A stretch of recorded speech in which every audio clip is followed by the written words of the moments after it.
तो चलिए स्टार्ट करते हैं। आज बहुत इम्पोर्टेंट टॉपिक है जो हमारा पहली रेमेडी हमें डिस्कस करनी है, S1 स्क्रोफुलोसो 1। उसके बारे में हम डिस्कस करेंगे, उसके जो प्लांट्स हैं। और उससे पहले अगर मैं बात करूं कि भाई हमारी जो टोटल 38 रेमेडी है उसमें से जो फर्स्ट ग्रुप है हमारा स्क्रोफुलोसो जो ग्रुप है, उसकी जो रेमेडी है, जो ओरिजिनल रेमेडी हमें बुक में देखने को मिलती है वो S1 के बाद S2, S3, S4 नहीं है ओरिजिनल रेमेडी में, S5, S6, S10, S11 and S12। These are original scrofuloso remedies. इनके बीच बीच में कुछ रेमेडीज की जगह खाली है जिनको मैटी जी के बाद जो दूसरे उनके फॉलोअर हुए हैं उन्होंने फिलअप किया है अपने अकॉर्डिंग, कॉम्बिनेशन रेमेडी ऐड करके, मतलब कंबाइन रेमेडी। एस जैसे एक एस से ले लिया, एक सी से ले लिया, ठीक है ना, या फिर कोई वर्ब एन से ले लिया, इस टाइप से उनको हम डिस्कस करेंगे बाद में। एक बार जब ओरिजिनल कंप्लीट हो जाएंगी फिर उनके साथ, या फिर इनके साथ ही कर लूंगा मैं, कोई दिक्कत नहीं है। S3 के बाद S4 कर लेंगे, पूरे ग्रुप को हम डिस्कस करेंगे उसमें। लेकिन ये ओरिजिनल रेमेडी है जो अभी आपके सामने दिख रही है। और मैं ये बोलता हूँ, और लोग भी बोलते हैं कि शायद जो बीच में रेमेडीज हैं, जो मेडिसिन बीच में नहीं है जैसे S4, शायद मैटी जी उनको बनाने वाले हों और उनका जो स्पेसिफिक जो स्पेसिमेन प्लांट है वो उनको ना मिल पा रहा हो। मतलब जो मेन प्लांट है उसकी हेल्पिंग रेमेडी तो उन्होंने निकाल ली सारी कि भाई ये हेल्पिंग रेमेडीज हैं, लगभग हर एक में वही रिपीट हो रही हैं। तो जो स्पेसिमेन प्लांट होता है, मतलब जिसके पीछे पूरी रेमेडी चलती है, या मेन प्लांट आप जिसको बोल सकते हैं, उनकी तलाश में शायद मैटी जी हों। ऐसा पॉसिबल है, इसीलिए शायद वो नंबर खाली छोड़ा गया होगा S3 के बाद S4 को। और कुछ एक साल अगर वो और रहते, 5, 7, 10 साल, तो शायद ये रेमेडी ज्यादा होती 38 से, और प्लांट भी शायद ज्यादा होते 38 से। अभी सुबह भी मेरे डॉक्टर साहब से डिस्कस हो रहा था, शायद हमारे ग्रुप में है वो या नहीं है, वो आइडिया मुझे नहीं है, कि क्या हम कोई और प्लांट्स भी उसमें कर सकते हैं। तो कर सकते हैं, और उसके लिए थोड़ा सा मैंने एक कंपनी से बात भी की एक जगह, वो स्पैजरिक इसेंस जो है बनाते हैं, 30-40 प्लांट का मैंने उनको दिया है बनाने के लिए स्पैजरिक। अगर वो दे पाए तो फिर देखते हैं आगे उस बारे में कुछ कर सकते हैं। खैर फिलहाल हम स्क्रोफुलोसो में S1 की बात करें तो फर्स्ट रेमेडी कह सकते हैं आप इसको, मोस्ट इम्पोर्टेंट रेमेडी कह सकते हैं।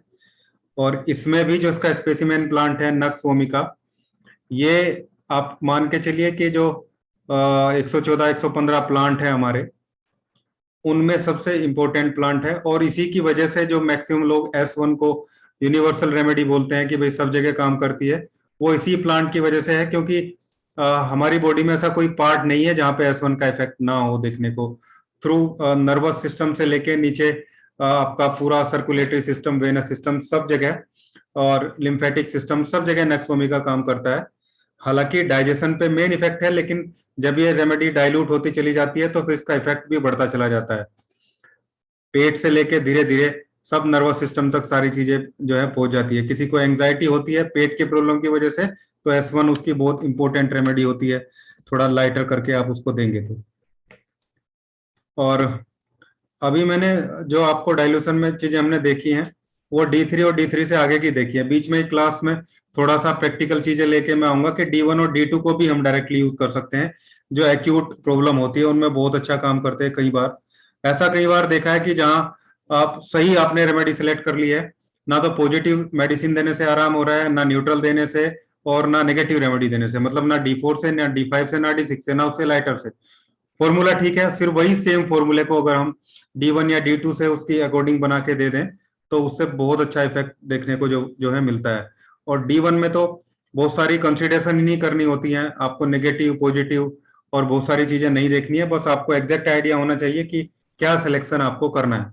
वो सब किसी क्लास में लेंगे, लेकिन फिलहाल इस वाले चैप्टर में रखा गया कि अभी हम पहले समझ लें S1 को, थोड़ा मतलब एक रेमेडी को समझ लें।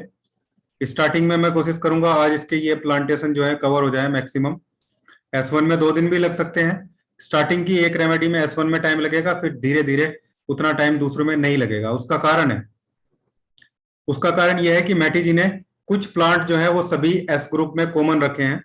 S1 से लेके S6 तक जो रेमेडी है, इन सभी प्लांट में केवल एक, इस सभी रेमेडी में केवल एक प्लांट को चेंज किया गया है। ठीक है, जैसे S1 में नक्स वोमिका है, S2 में नक्स वोमिका को हटा के लाइकोपोडियम लगा दिया गया है, बाकी प्लांट वही रिपीट हुए हैं। ठीक है, ऐसे ही S3 S5 में भी ऐसे ही बर्बेरिस लगा दिया, S6 में सोलिडागो लगा दिया गया है। तो यानी कि एस ग्रुप जो है फिर S1 को पढ़ने के बाद में इजी हो जाता है उसको समझना भी। तो आज का चैप्टर पूरे एस ग्रुप के लिए भी बहुत इंपॉर्टेंट है, और आप लोगों के लिए भी, खासकर जो नए लोग हैं वो बहुत इंपॉर्टेंट है। ठीक है, यहां से पूरी रेमेडी की पिक्चर क्लियर हो जाएगी। खासकर किसी भी रेमेडी का स्पेसिमेन प्लांट जब मैं बताऊंगा, वो पूरी रेमेडी की एक पिक्चर होता है। दूसरे प्लांट भी हेल्प करते हैं, लेकिन जो मेन प्लांट है, स्पेसिमेन जो प्लांट है, उसके ज्यादा प्रॉपर्टी उसमें देखी गई, ऐसा है।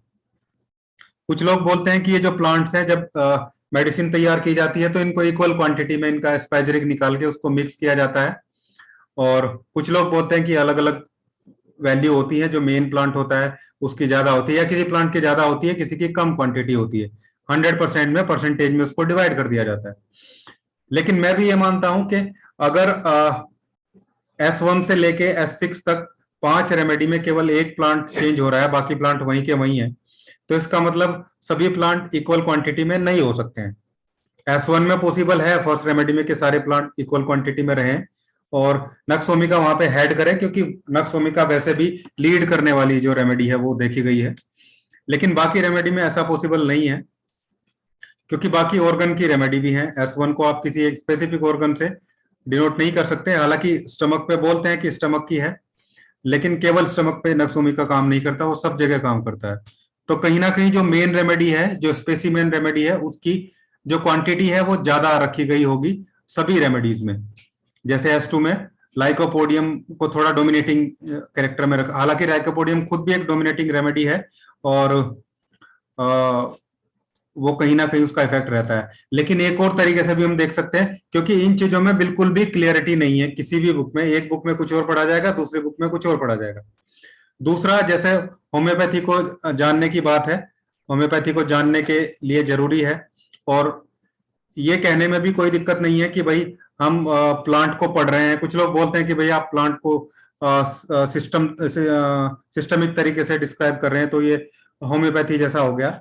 लेकिन इसमें कोई दिक्कत नहीं है, क्योंकि मैटी जी ने भी होम्योपैथी को ही पहले पढ़ा था, उसके बाद फिर इलेक्ट्रो होम्योपैथी को उन्होंने अपने अकॉर्डिंग, जो उसमें प्रॉब्लम थी प्लस डाइल्यूशन के चेंजेस करके, एक नई पैथी जो इजी थी और बहुत अच्छे तरीके से काम करती थी, उसको प्रेजेंट किया था।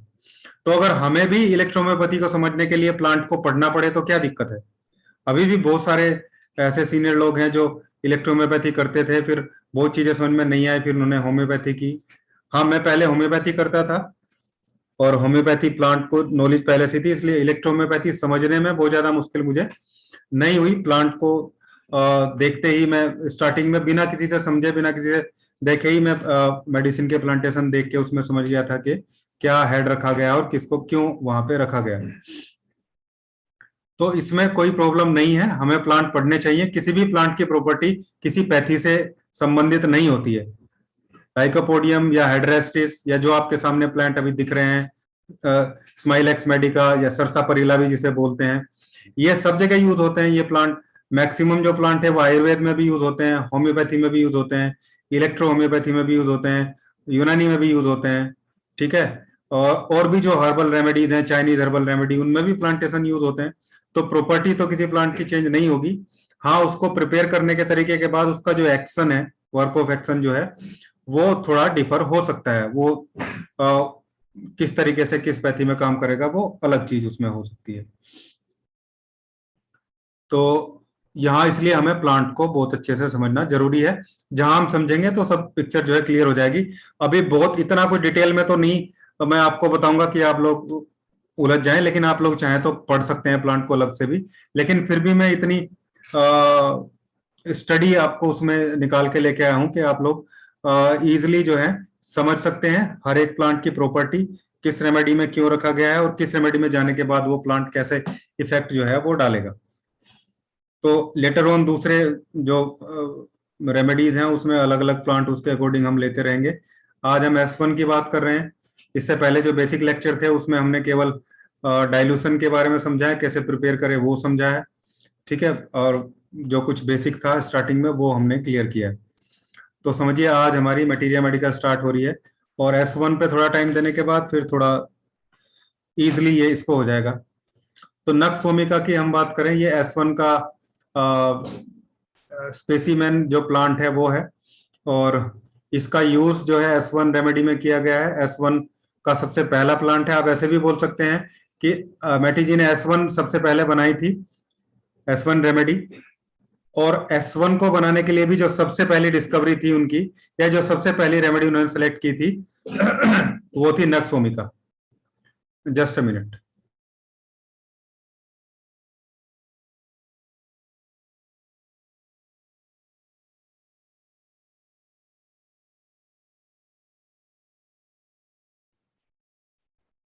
तो नक्स भूमिका ये मतलब उन्होंने सबसे पहले सेलेक्ट किया था, और ये वाकई होम्योपैथी में भी एक पोलीक्रस रेमेडी के साथ साथ बहुत इंपॉर्टेंट रेमेडी है। यहाँ तक के सबसे पहले जब पेशेंट होम्योपैथ के पास आता है और वो बोलता है कि मैंने इतनी सारी मेडिसिन ट्राई कर ली, वैसे भी हम नेचुरोपैथ के पास बहुत सारी इधर उधर की चीजें, खासकर होम्योपैथ के पास आदमी बहुत बाद में ही आता है। आयुर्वेद भी वो ले चुका होता है, तब वो उसको लगता है कि हाँ मुझे होम्योपैथ के या इलेक्ट्रो होम्योपैथ के पास जाना चाहिए। बल्कि होम्योपैथ अब प्रायोरिटी में कई जगह इलेक्ट्रो होम्योपैथ और होम्योपैथ जो है नेचुरोपैथ जो लोग हैं वो आने लगे हैं, लेकिन उतने नहीं है अभी भी। तो हमारे पास बाद में ही आता है। तो उसमें क्या है, नक्स भूमिका की 1 या 2 डोज उसको देने के बाद में फिर वो दूसरी रेमेडी स्टार्ट करते हैं।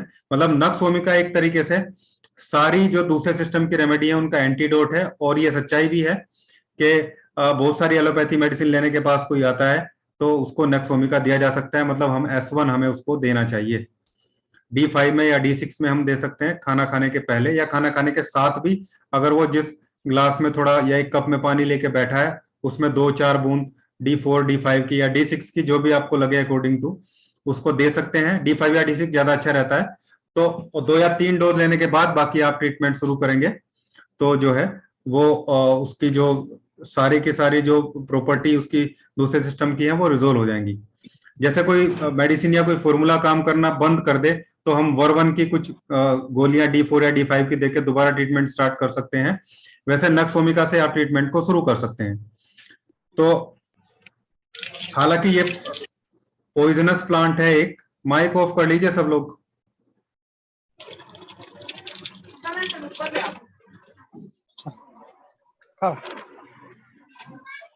बार बार मुझे बोलना पड़ता है।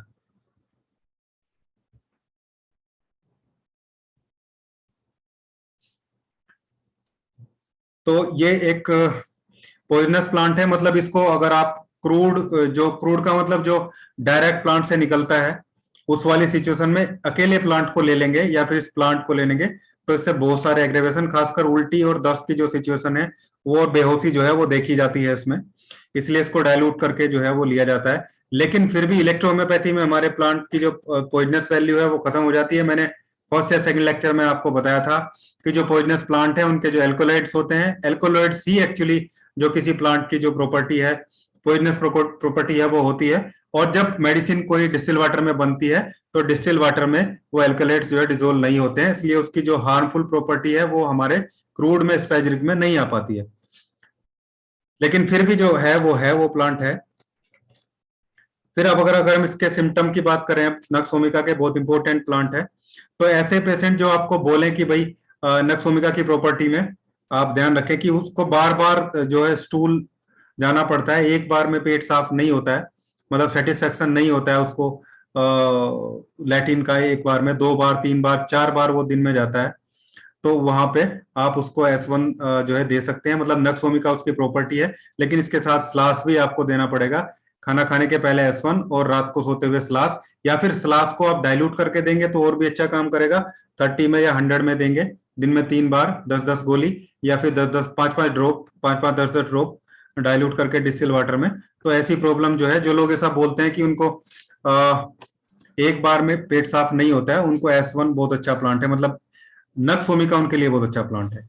नक्स भूमिका के जो पेशेंट होते हैं या नक्स भूमिका की जो प्रॉपर्टी में होती है, उनको ठंडा पानी पीना बहुत पसंद होता है। वो ठंडा पानी की अर्ज होती है उनको, ठंडे पानी की। लेकिन जब ठंडी हवा की बात आती है तो ठंडी हवा उनको पसंद नहीं होती है, लेकिन ठंडा पानी बहुत पसंद करते हैं। खासकर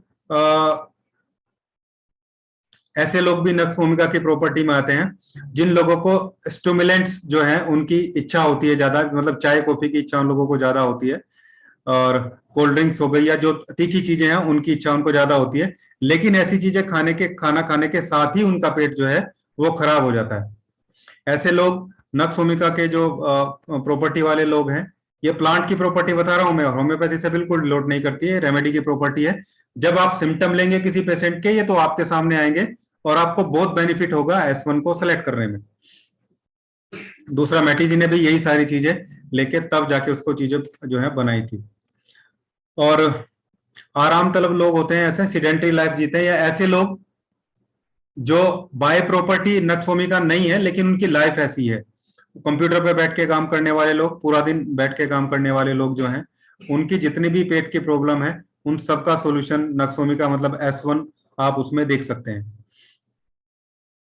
कब्ज की समस्या बहुत मिलेगी, पाइल्स की समस्या बहुत मिलेगी, एक्सरसाइज ये लोग नहीं करते हैं, सीडेंटरी लाइफ जीते हैं, एनस इचिंग, पाइल्स ये सब बहुत ज्यादा इनमें देखने को मिलेंगे। मॉर्निंग सिकनेस रहेगी, सुबह बहुत ज्यादा कमजोरी महसूस देगी इन लोगों को, और उल्टी का मन भी सुबह करेगा जब बहुत ज्यादा कमजोरी की स्थिति आ जाएगी।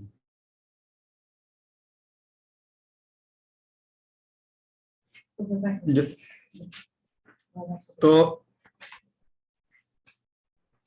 मुंह में छाले इनके बार बार होंगे, विटामिन B12 की जो डेफिशिएंसी है वो बहुत ज्यादा इनमें देखने को मिलती है। इसलिए बोला जाता है कि L2 मतलब S1 L1 A3 और उसके साथ C4S5 मिलाने से मल्टीविटामिन की जो डेफिशिएंसी है D4 में ग्लोबुल या D5 में देने से वो पूरी हो जाती है। क्योंकि मुंह में छाले B12 की प्रॉब्लम से ज्यादा होती है, पेट में प्रॉब्लम जिनके ज्यादा रहती है।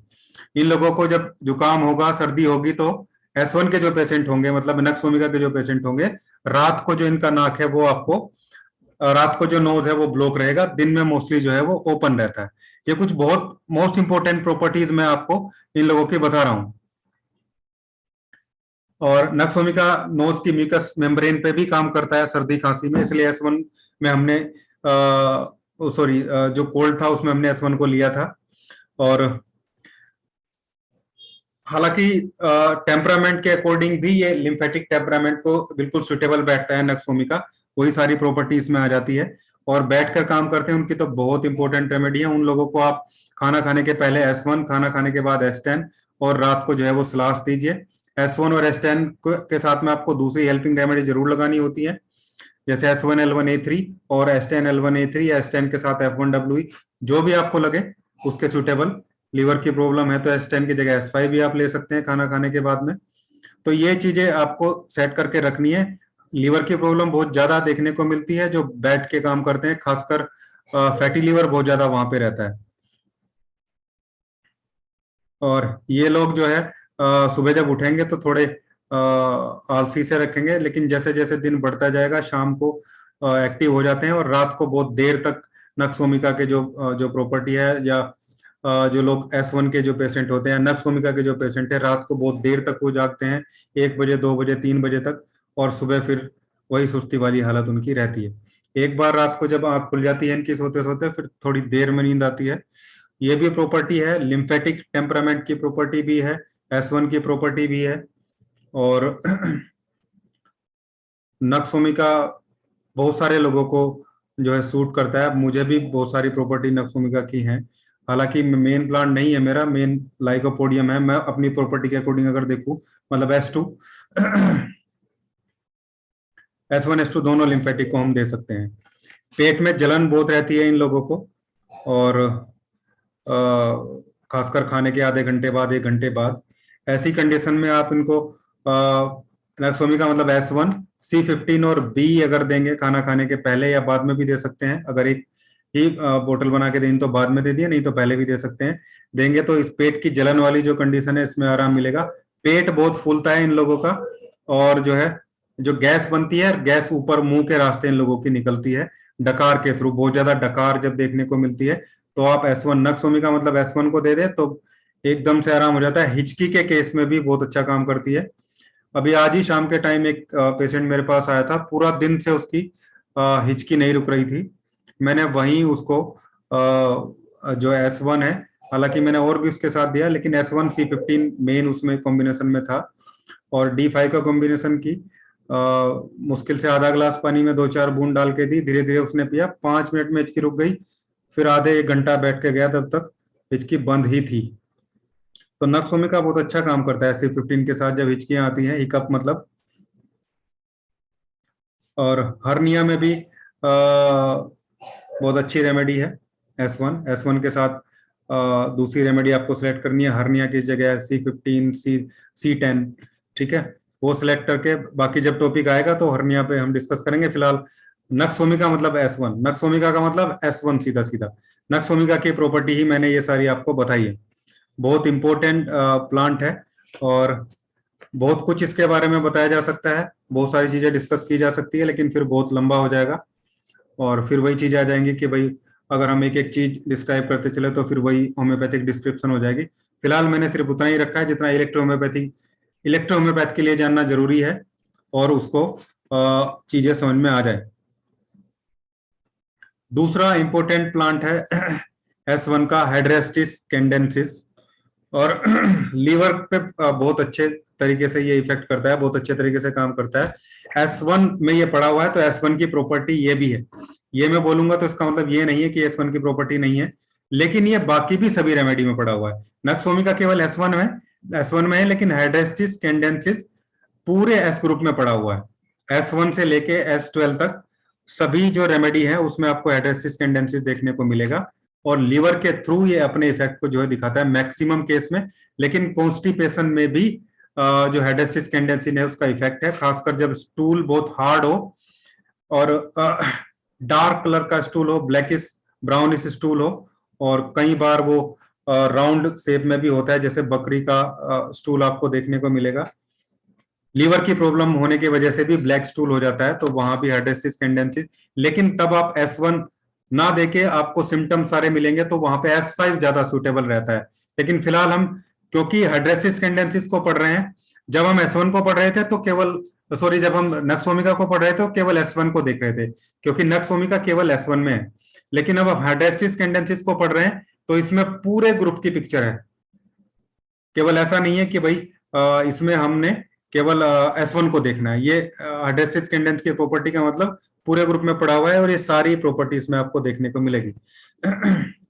तो लीवर की किसी भी प्रॉब्लम के लिए हाइड्रेस्टिस बहुत अच्छा काम है। पेट की प्रॉब्लम के लिए, पेट और लीवर के कैंसर में बहुत अच्छा यूज होता है इसका। हाइपर एसिडिटी में बहुत अच्छा इफेक्ट आपको इसका देखने का मिलेगा। और हाइपर एसिडिटी में आपको जो 3 रेमेडी काम करती हैं वो सिलेक्शन आपको करना है। हाइड्रेस्टिस तीनों में है, S1, S2 और S10। सिलेक्शन ऑर्गन के अकॉर्डिंग भी कर सकते हैं और सिलेक्शन आप सिम्टम के अकॉर्डिंग भी कर सकते हैं। S1 के सिम्टम धीरे धीरे मैं क्लियर कर रहा हूं, केवल प्लांट पढ़ा के ही रेमेडी खत्म नहीं होगी। सारे प्लांट क्लियर करने के बाद में एक डिस्क्रिप्शन हम पूरी पिक्चर रेमेडी की भी बनाएंगे, तब आपको क्लियर हो जाएगा कि S1 कब देना है, किसको S1 देना है। लेकिन फिर भी S1 S2 में गैस में डिफरेंस हम आराम से कर सकते हैं। गैस अगर ऊपर से निकलती है तो S1 देना है, गैस नीचे से निकलती है तो S2 देना है, ठीक है। और गैस अगर ये पेट में बनने वाली गैस के लिए है, गैस अगर आंत में बन रही है, लोअर एब्डोमेन में बन रही है, गोल गोल घूम रहा है, तो वहां पे S10 ज्यादा जो इफेक्टिव रेमेडी वो होती है। हालांकि S1 को भी जब हम निगेटिव कर देते हैं ना तो केवल पेट में इफेक्ट नहीं रहता, फिर ये समझो कि माउथ से लेके एनस तक वो काम करती है जैसे उसको निगेटिव करते जाएंगे। S130 किसी भी टाइप के गैस के लिए, एसिडिटी के लिए, जलन के लिए जो है वो काम करती है। और जब ये मोर नेगेटिव हो जाती है 100, 200, 1000, तो ये फिर नर्वाइन भी हो जाती है। नक्सोमिका की भी मैं बात करूं, पैरालिसिस में बहुत अच्छा काम करता है नक्सोमिका। इसलिए नए नए पैरालिसिस में किसी को अभी हुआ है घंटा 2 घंटा पहले, तो S1 का 1000, F1 का 1000 की एक एक 2 ड्रॉप दे दी जाए तो उसकी लाइफ बच सकती है, और वो एक अच्छे डॉक्टर के पास या जहां उसको ले जाना है वहां तक जाने का टाइम उसके पास आराम से बच जाएगा। 1000 लाइट है, डायलूशन बहुत ज्यादा। तो लीवर की बहुत अच्छी रेमेडी है, डाइजेस्टिव ऑर्गन में काम करती है। और लेकिन जो है इसका इफेक्ट आपको रेस्पिरेटरी सिस्टम पे भी देखने को मिलेगा, मतलब जो श्वसन तंत्र होता है अपना, खासकर फेफड़ों में जब सीक्रेशन, चाहे वो खांसी की वजह से हो रहा हो या नजले की वजह से हो रहा हो, नेजल एलर्जी की वजह से, लेकिन वो सिक्रेशन पीला होना चाहिए। येलोविश सिक्रेशन है तो उसमें जो है हाइड्रेसिस कैंडेंसिस काम करती है, और तब आप इसको कफ में या खांसी में तब हाइड्रेसिस एस10 के रूप में हमें देखने को मिलती है। मतलब पेट की प्रॉब्लम में देखने को मिल रही है तो ठीक है, S1 का पार्ट हो गया। लीवर की प्रॉब्लम में देखने को मिल रही है तो हाइड्रेसिस कैंडेंसिस का S5 में काम हो गया। फिर कफ में है तो S10 में। मतलब एक ही प्लांट को कितने अच्छे तरीके से अलग अलग जो है माला में मैटी जी ने पिरोया है, और सब जगह वो अपने अलग अलग रूप में काम कर रहा है। S1 में अलग, S2 में अलग। हालांकि मेन प्रॉपर्टी वैसे ही है, सारी चीजें देखने को मिल रही है। डायरिया में भी जो है हाइड्रेसिस कैंडेंसी ने बहुत अच्छा काम करता है, लेकिन अल्टरनेट होना चाहिए फिर वो कॉन्स्टिपेशन के साथ। मतलब जिसको कॉन्स्टिपेशन अल्टरनेट डायरिया होता है उनके लिए हाइड्रेसिस कैंडेंसी बहुत अच्छी रेमेडी है, और ये S1 की प्रॉपर्टी है। ऐसे लोगों को आप S1 S10 भी दे सकते हैं, लेकिन S1 फर्स्ट जो चॉइस है वो S1 रहेगी। S1 और स्लास को आप जिन लोगों को कॉन्स्टिपेशन अल्टरनेट डायरिया है उन लोगों को S1 और स्लास, मतलब S1 को 30 डायल्यूशन में बना लीजिए और स्लास को भी 30 डायल्यूशन में बना लीजिए। या तो दिन में 3 बार आप दे सकते हैं, नहीं तो S1 को सुबह और स्लास को शाम को देंगे। एक एक डोज से भी यह प्रॉब्लम कुछ दिन में ठीक हो जाएगी, डायरिया अल्टरनेट कॉन्स्टिपेशन या constipation alternate diarrhoea. Old age में बहुत अच्छा काम करती है। गैस्ट्राइटिस की बहुत अच्छी रेमेडी है जब ये S10 के साथ मिलकर चलती है। पेन किलर है जब ये S5 में काम करती है तो पेन किलर है खासकर जो एब्डोमेन एरिया में पेन होता है। इसलिए S5, F1 और VER1Y को अगर हम देंगे तो पेट के दर्द में और कोलिक में जो है वो बहुत अच्छा काम करती है। S5 F1 मतलब S9 उसको बोलते हैं, लेकिन VER1Y वहां पे जरूर होना चाहिए। तो पेट के दर्द की डल हेडेक में हाइड्रेसिस कैंडेंसी बहुत अच्छा काम करता है, और तब S10 के साथ इसको यूज करते हैं। हेडेक के किसी भी केस में S10 का सिलेक्शन करना बहुत जरूरी होता है, नेगेटिव में लेकिन उसको हम लेके चलते हैं, तब हाइड्रेसिस बहुत अच्छा काम करता है। पेट फूलने में भूख कम लग रही है लीवर की प्रॉब्लम की वजह से, तो हाइड्रेसिस कैंडेंसी बहुत अच्छा काम करती है। और S10 और S5 जो है तब वहां पे उसको यूज करते हैं। ये कलाकारी बंद कीजिए स्क्रीन पे।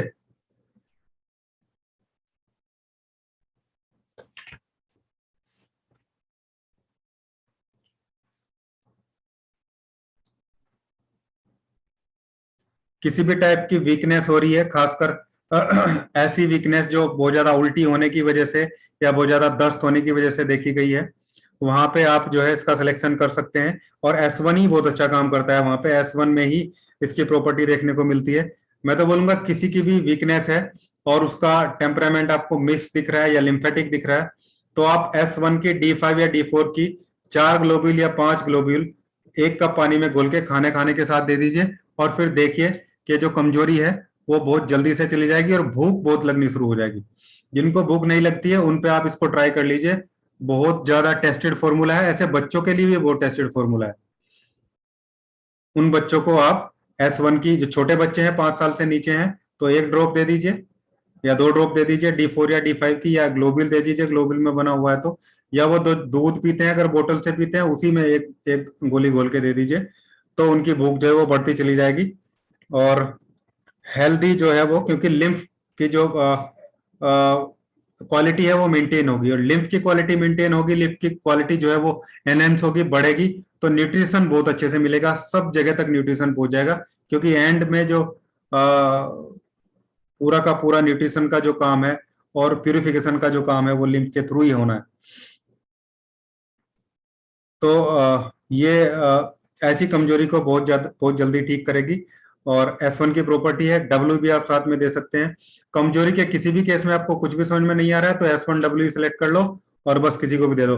हालांकि कुछ S1W को तो ऐसा भी बोला जाता है कि आपको कुछ भी समझ में नहीं आया, कोई पेशेंट कमजोरी का है, ठीक है, मेंटल सिम्टम का पेशेंट है आपके पास, पेन को छोड़ के किसी भी चीज का पेशेंट है, पेन में तो थोड़ा सिलेक्शन करना होगा, आप उन सभी को S1W ही दे सकते हैं। जैसे होम्योपैथ को भी जब किसी कुछ समझ में नहीं आता है कोई केस, और वो सारी प्रॉपर्टी नोट डाउन करने के बाद में फिर अगले दिन उस पर थिंक करता है, सोचता है, लेकिन तब तक पेशेंट को खाली नहीं छोड़ सकते, तो वो नक्सवोमिका की 1 ड्रॉप या जीप पे डाल के उसको खाली गोली दे देते हैं, या नक्सवोमिका 30 की ही एक छोटी सी बना के दिन में एक बार या 2 बार लेने के लिए 2-3 दिन, 4 दिन के लिए, 5 दिन के लिए उसको घर भेज देते हैं और फिर उसको वापस उसके सिम्टम को कलेक्ट करने के बाद बुलाते हैं। ऐसे सहारनपुर में भी हमारे यहाँ पास में एक डॉक्टर थे, होम्योपैथ के डॉक्टर थे वो, और वो पूरा दिन में केवल 1 या 2 पेशेंट ही देखते थे। सारे सिम्टम लिखते थे बैठ के, 1 घंटा, आधा घंटा, इतना टाइम लगाते थे। और उसके बाद फिर कई बार मैक्सिमम केस में तो वो पेशेंट को घर भेज देते कि कल आना, परसों आना, तरसों आना, फिर 1 या 2 रेमेडी सिलेक्ट करके देते थे। लेकिन वो क्लासिकल होम्योपैथी होगी, वो तो मैं एक एग्जांपल दे रहा हूँ बस आपको, कि समझ में ना है तो आप S1WE को सिलेक्ट करके दे सकते हैं, D5 D6 जैसा आपको लगे उसकी कंडीशन में। तो यहाँ पे आप इसको हाइड्रेसिस कैंडेंसिस को इसमें अप्लाई कर सकते हैं किसी भी कमजोरी के केस में, और आप देखेंगे कि सारे जो केस हैं वो रिजोल्व होते चले जाएंगे। और नक्स वोमिका और हाइड्रेसिस दोनों इकट्ठे होके ही जो हमारा एल्कोहलिज्म का जो केस है उसको रिजोल्व करते हैं। इन दोनों का इफेक्ट है actually nux vomica nervous system के थ्रू, और जो पेट की जो क्रैविंग होती है, जो कमी होती है, खासकर जो सल्फर इंग्रेडिएंट होता है, माइक्रो न्यूट्रिएंट होता है, उसकी कमी की वजह से मैक्सिमम केस में मैग्नीशियम और सल्फर की कमी की वजह से जो क्रेविंग है, जो शरीर मांगता है उसको, अल्कोहल को, खासकर जो लोग आदी हो जाते हैं उसको है। और नक्स वोमिका जब जाती है तो वो नेचुरली उसकी कमी को पूरा करती है, और हाइड्रेसिस कैंडेंसिस लीवर पे काम करके उसको देती है। तो S1 को जब 10th डाइल्यूशन में डाइल्यूट करके देते हैं पेशेंट को, बताए या बिना बताए कैसे भी, पानी के साथ, किसी भी चीज के साथ, तो अल्कोहल की जो क्रेविंग होती है उसको ये कम करता है। एक चीज और मैं आपको बताऊं कि खासकर वो लोग जो खुद ही छोड़ना चाहते हैं, क्योंकि जो अल्कोहल होता है वो उसमें कहीं ना कहीं 50% से भी ज्यादा रोल जो पेशेंट का होता है, अगर वो उसको छोड़ना चाहता है तो। लेकिन फिर भी अदरक बहुत अच्छा रोल प्ले करता है, और अदरक जो होता है, जिंजर जिसको बोलते हैं, उसमें सल्फर और जो मैग्नीशियम होता है उसकी बहुत ज्यादा वैल्यू क्वांटिटी होती है, और ऐसी फॉर्म में होता है कि वो डाइजेशन में जाने के बाद रिजोल्व होके जो है वो मिलना शुरू हो जाता है नेचुरली। तो अदरक को सुखा के और बारीक टुकड़े करके उस पर नींबू जो निचोड़ के और फिर काला नमक उसमें डाल के इसको सूखने के लिए रख दिया जाए, और फिर एक चुटकी लगभग, इतना इतना लगभग अगर रोज पेशेंट को दिया जाए, दिन में 3-4 बार चूसने के लिए, तो ये तंबाकू और जो अल्कोहल की दोनों की क्रेविंग को जो है कम करता है। S1 के साथ देंगे तो और अच्छे इफेक्ट देखने को मिलेंगे, लेकिन सूखने के बाद देना है, जब उसकी नींबू की जो प्रॉपर्टी है वो सारी उड़ जाए उसमें से। नींबू को वहां पे हम एब्जॉर्ब कराने के लिए यूज कर रहे हैं कि जो दोनों की नमक की और जो उसकी प्रॉपर्टी है वो एक दूसरे को एब्जॉर्ब करके उसमें मिल जाए। तो ये है। दूसरा नक्स वोमिका के भी जो है हम और प्रॉपर्टी उसमें चीजें हैं बहुत सारी, जैसे हैंगओवर की भी है, लेकिन फिलहाल जो है हाइड्रेसिस की हम बात करें तो हाइड्रेसिस मेनली लीवर के थ्रू किसी भी रेमेडी में हमारी जो S1 में पड़ी है अपने इफेक्ट को जो है दिखाता है। और खासकर S1, S2, S3 और S5, S6 में भी, लेकिन हाँ S6 भी मान सकते हैं। इन 5 रेमेडी में तो बहुत इंपॉर्टेंट रोल है हाइड्रेसिस का। नेक्स्ट रेमेडी की हम बात करते हैं, नेक्स्ट प्लांट की बात करते हैं रेमेडी में, वो है कोक्लेरिया ऑफिसिनालिस। थोड़ा नीचे लिखा हुआ है 7वें नंबर पे, लेकिन मैं यहाँ 3rd नंबर पे ले रहा हूँ। और सेलिवरी ग्लैंड पे बहुत अच्छा काम करता है, थ्रोट में बहुत अच्छा काम करता है, गले में होने वाली प्रॉब्लम के लिए। और जब गले में प्रॉब्लम होगी या सलाइवरी ग्लैंड में प्रॉब्लम होगी तो C13 के साथ हम S1 को ले सकते हैं, बहुत अच्छा काम करेगा। और नहीं तो S10 को ले सकते हैं, S10 भी बहुत अच्छा काम करेगा, लेकिन वो आपको सिलेक्ट करना है अगर लग रहा है पूरे डाइजेस्टिव प्रॉब्लम की वजह से ही गले में इरिटेशन है, तो S10 फिर ज्यादा अच्छा काम वहां पे करेगा। एंग्जाइटी में बहुत अच्छा काम करता है, और एंग्जाइटी में मैं आपको बताऊं कि S2 इतनी अच्छी रेमेडी है एंग्जाइटी की, इस कोक्लेरिया ऑफिसिनालिस की वजह से। है तो ये S1 में भी, लेकिन S1 भी काम करता है ऐसा नहीं है, लेकिन जब आप S2 देंगे तो बहुत अच्छा काम करेगा। जैसे कोई भी रेमेडी आपने सेलेक्ट कर ली, आपको लग रहा है कि कोई 4 मेडिसिन का कॉम्बिनेशन आपने बना दिया 30 ml, वो उसकी मेन प्रॉपर्टी के लिए बना दिया है, और फिर पेशेंट ने आपको बाद में बताया कि इससे घबराहट भी होती है, चाहे वो डाइजेशन की वजह से हो रही है चाहे वो किसी भी वजह से हो रही, तो बाद में उसी 30 ml की ड्रॉपर में आप D4 से 1 ड्रॉप या 2 ड्रॉप S2 की डाल दो, किसी भी रेमेडी में जो बना रखी है आपने, तो वो एंजाइटी में बहुत अच्छा काम करता है कोक्लेरिया ऑफिशियलिस की वजह से। वोमिटिंग विद हेडेक, ये भी कोक्लेरिया ऑफिशियलिस का जो है वो बहुत अच्छा सिम्टम है, और S11 की को बहुत अच्छा मैच करता है वहां पे। ये जब वोमिटिंग का सेंसेशन किसी को हो रहा है, साथ में सर दर्द हो रहा है, और ऐसा ट्रेवलिंग में ऐसा खासकर जो है वो देखा गया है कि ट्रेवलिंग के केस में दोनों चीजें एक साथ देखने को मिलती हैं। कई बार वीकनेस में भी होता है, एनीमिया की वजह से भी ऐसी चीजें होती हैं, बहुत हेडेक होता है, उल्टियां भी देखने को मिलती हैं, तो वहां पे भी आप कोक्लेरिया ऑफिशियलिस मतलब स्क्रोफुलोसो, पूरे स्क्रोफुलोसो की बात करें तो भी ये काम करता है। हालांकि वोमिटिंग के केस में S1 की बजाय S11 ज्यादा अच्छा सिलेक्शन होता है।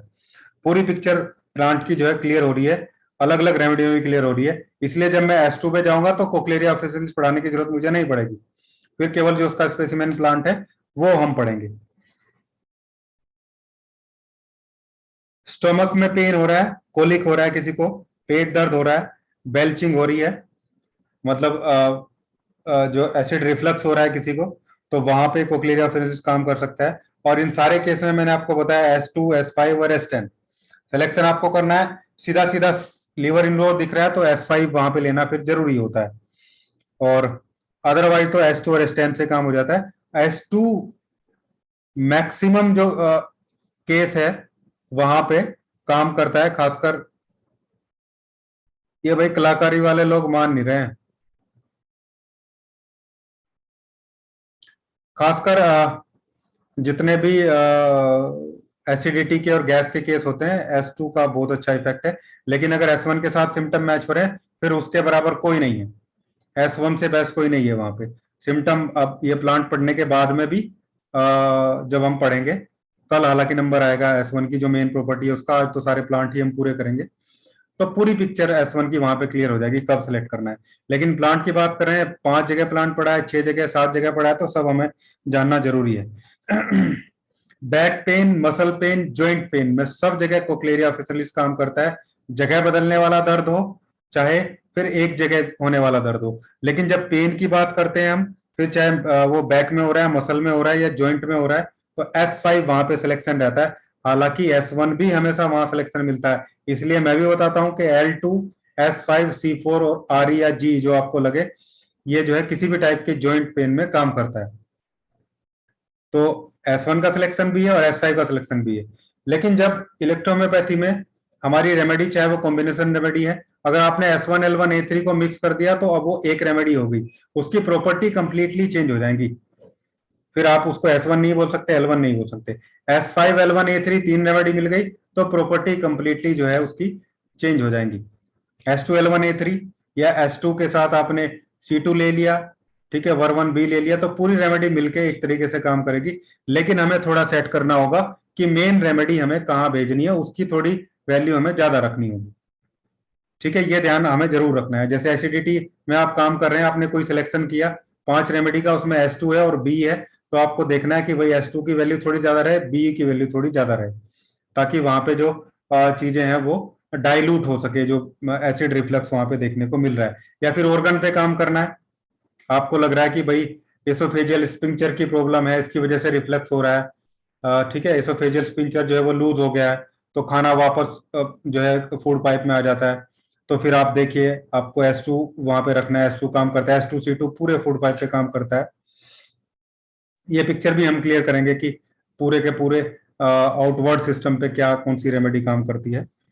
तो वहां पे S2 C2 की वैल्यू आप ज्यादा रखेंगे, फिर सिम्टम के अकॉर्डिंग आपको देखना है, बहुत जलन है B रखेंगे, WE रख सकते हैं, ठीक है, उस तरीके से आपको रखना है। वाई का सिलेक्शन वहां नहीं करेंगे उस केस में, क्योंकि वाई से और रिलैक्स हो सकता है, वाई का काम रिलैक्स करना है मसल को भी, आर्टरीज को भी, वेन्स को भी, इवन एल्वेलाइज जो होती है हमारे फेफड़ों में, जो लंग्स में होती हैं उनको भी। तो कई बार वाई वाई भी देते हैं हम लोग एसिडिटी के केस में, लेकिन अगर जो इसोफेजियल की प्रॉब्लम है, इसोफेगाइटिस है, तो फिर वहां कई बार उतना आराम देखने को नहीं मिलता है, या फिर गड़बड़ भी थोड़ा बढ़ भी सकती हैं चीजें। तो ये सिलेक्ट करना है। कफ में बहुत अच्छा काम करता है कोक्लेरिया ऑफिसिनालिस।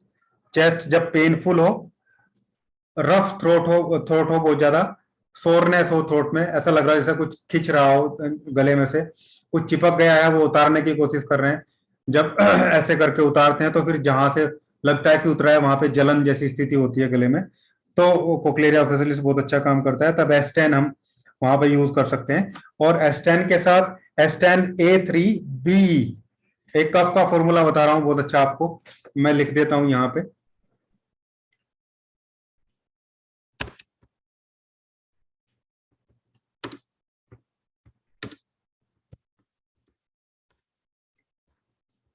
एस्टेन A3B। और अब आपको यहाँ पे सिलेक्ट कर लेना है, P1 लेना है, P3 लेना है। P2 का सिलेक्शन कम ही रहता है, नॉर्मल जनरल कफ की बात कर रहा हूं मैं, एस्थमा या ब्रोंकाइटिस या फिर COPD उन चीज पे नहीं जा रहा हूं मैं, जनरल जो कफ होता है नॉर्मल कोल्ड के कारण या उसकी बात कर रहा हूं। तो एस्टेन A3B, P1 P3 P4 में से सिलेक्शन कर लेना है आपको।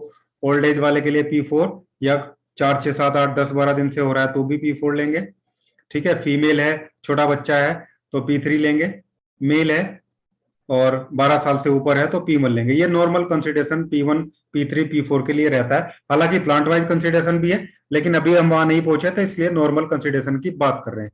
ये आप लेंगे। और सी ग्रुप में से आपको C5 या C13 में से लेना है। एक चीज और है कि ड्राई कफ है तो आपको P4 फिर नहीं लेना है, कोशिश करना है फिर हम P1 ही ले। ड्राई कफ में P1 ही काम कर देता है बहुत अच्छा, P3 भी करता है लेकिन P1 ही वहां पे कर लेता है। ड्राई कफ है और कफ लग रहा है गले से ही आ रहा है, चेस्ट से छाती से नहीं आ रहा है, तो C13 का सिलेक्शन रहेगा। अदरवाइज बहुत चेस्टी है तो C5 का सिलेक्शन रहेगा। और बहुत ज्यादा बलगम है, कफ वाली सिचुएशन है तो फिर उसका कलर भी जो है चेंज हो गया तो फिर आप B के बजाय G लेंगे वहां पे, उसको कम करने के लिए। अदरवाइज B वहां पे काम कर देगा। तो एस्टेन A3B, P1 P3 P4 क्या सिलेक्शन रहेगा वो मैंने आपको बता दिया। और C5 C13 में हटाई दूं तो C5 आप हर केस में ले सकते हैं, ऐसा कोई बहुत ज्यादा चूजी होने की रिक्वायरमेंट नहीं है नॉर्मल केस में। इसको आप मैं तो करता हूं कि D5RS में बना के रखे और फिर आप उसको ग्लोबुल में प्रिजर्व कर दो, ग्लोबुल में दे दो उसको, प्रिजर्व नहीं सॉरी, डिस्पेंस कर दो, डिस्पेंस। और वही जो मैंने आपको दिखा था 2 ड्रम में 15-20 ड्रॉप डाल के दे दो, या D6 दे दो, आप सिंपली D6 दे दो। अगर आपको डाइल्यूशन में देना है, लिक्विड में देना है, तो आप D6 में उसको दे सकते हैं। ये सिंपल सिलेक्शन रहेगा। कोक्लेरिया ऑफिसिनालिस का कफ का बता दिया मैंने कि एस्टेन में फिर उसकी प्रॉपर्टी हो जाती है। Burning in urine, frequent urination, bar bar urination, drop wise urination जो है वो हो रहा है, लगातार पूरा यूरिनेट नहीं कर पा रहे हैं वहां पे, तो डिफिकल्ट मिचुरेशन की जो प्रॉब्लम होती है। और हेमाचूरिया भी अगर है, ब्लड भी आ रहा है यूरिन में, तो भी कोक्लेरिया ऑफिसिनालिस बहुत अच्छा काम करता है। लेकिन तब ये इसकी प्रॉपर्टी 2 रेमेडी में हो जाती है, S2 में या फिर S6 में। किडनी की वजह से दिख रहा है, ऊपर के एरिया से प्रॉब्लम दिख रही है तो S6 देंगे, और यूरिनरी ब्लेडर की प्रॉब्लम दिख रही है तो आप S2 वहां पे सिलेक्शन करेंगे। S2 से ही चीजें जो है वो क्लियर हो जाएंगी। ब्लड आ रहा है तो B लेंगे, अदरवाइज सिस्टाइटिस है या फिर दूसरी चीजें तो G लेंगे। दूसरी रेमेडी भी उसके साथ सिलेक्ट करनी है, लेकिन फिलहाल हम बात कर रहे थे कोक्लेरिया ऑफिसिनालिस की। तो ये सारी प्रॉपर्टी होगी, अलग अलग रेमेडी में अलग अलग तरीके से दे रही है, लेकिन सिंपल पिक्चर मैंने कोक्लेरिया ऑफिसिनालिस की आपको बता दी है। अब बात करते हैं हम मैट्रिकारिया चैमोमिला, सिंपल कैमोमिला भी बोलते हैं इसको। होम्योपैथी में भी बहुत इंपॉर्टेंट रेमेडी है, हाइड्रेसिस भी बहुत इंपॉर्टेंट है। और सर बीच में एक रह गया साइलेंट मेडिका। हाँ हाँ वो बताऊंगा मैं, फिलहाल जो सीक्वेंस में मैं actually okay okay sir okay. हाँ वो सब, उससे कोई प्रॉब्लम नहीं है, ठीक है ना।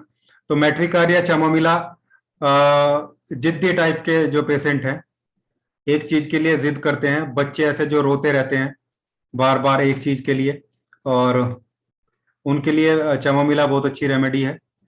और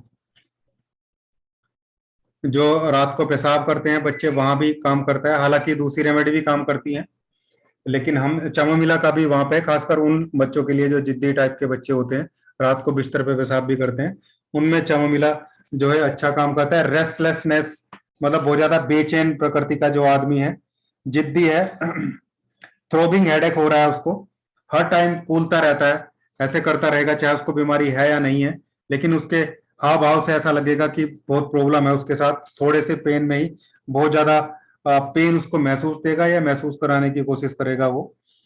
और अगर रेस्टलेस वाले सिम्टम है, कॉन्स्टिपेशन है, रेस्टलेस है, तो फिर S1 ही वहां पे बहुत अच्छा काम करेगा।